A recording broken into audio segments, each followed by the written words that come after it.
जय श्रीकृष्ण दोस्तांनो, आज आपण तिसऱ्या अध्यायाच्या 16 श्लोक पाहणार आहोत. एवं प्रवर्तितं चक्रम नानुवर्तयन्तीह यः अघायुरिंद्रियारामो मोघं पार्थ सजीवती. याचा अर्थ पुढील प्रमाणे आहे. पार्थ, नव्या श्लोकात प्रारंभ केलेल्या प्रकरणाचा उपसंहार करून भगवान या ठिकाणी श्रीकृष्णाला पार्थ संबोधन देऊन जणू म्हणत आहेत की तू या पृथाचा पुत्र आहेस, जिने आजीवन कष्ट करूनही आपल्या कर्तव्याचे पालन केले होते, म्हणून तुझ्याकडून आपल्या कर्तव्याची अवहेलना व्हायच नको. ज्या युद्धाला तू घोर कर्म म्हणत आहेस ते माझ्यासाठी घोर कर्म नाही, तर यज्ञ कर्तव्यकर्म आहे. याचे पालन करणेच सृष्टीचक्रानुसार वर्तन करणे आणि त्याचे पालन न करणे हे सृष्टीचक्रानुसार वर्तन न करणे होय. एवं प्रवर्तितं चक्रम नानुवर्तयतीह यः. जसे रथाच्या चाकाला लहानसा भाग जरी तुटला तरी रथाचा सर्व अंगांना तसेच त्यात बसलेल्या सर्व रथी सारथ्याला धक्का बसतो, त्याचप्रमाणे मनुष्य 14-15व्या श्लोकात वर्णित सृष्टीचक्रानुसार वर्तन करीत नाही. तो संपूर्ण सृष्टीच्या संचलनामध्ये बाधा आणतो. संसार आणि व्यक्ती दोन विजातीय वस्तू आहेत.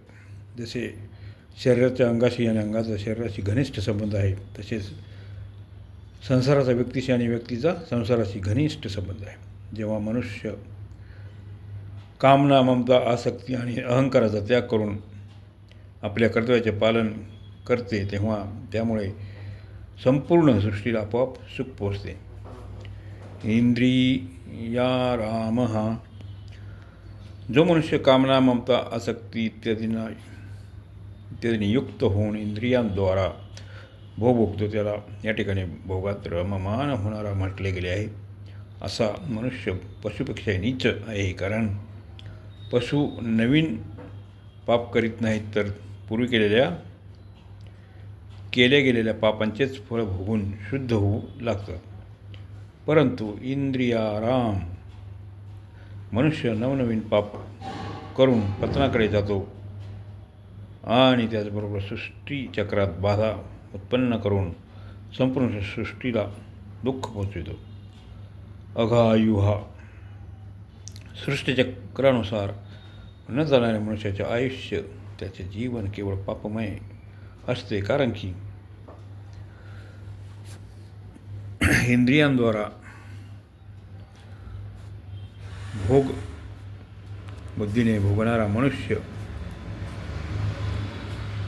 आणि भोग तसेच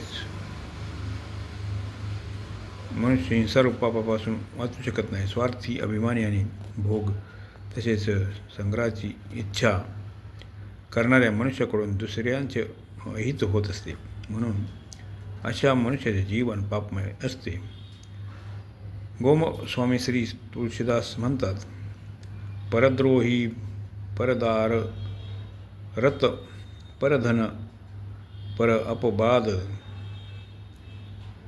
ते नर पावर पापमय देह धरे मनु जाद. मोघम पार्थ सजीवती.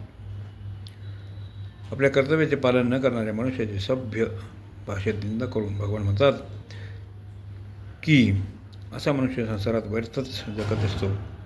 अर्थात त्याचा तो मृत्यू पावला असता तर बरे झाले असते. तात्पर्य, जर तो आपल्या कर्तव्याचे पालन करून सृष्टीला सुख पोचित नाही, तर कमीत कमी दुःख तरी देऊ नये. जसे भगवान श्रीरामांच्या वनवासावेळी अयोध्यावासियांना जेव्हा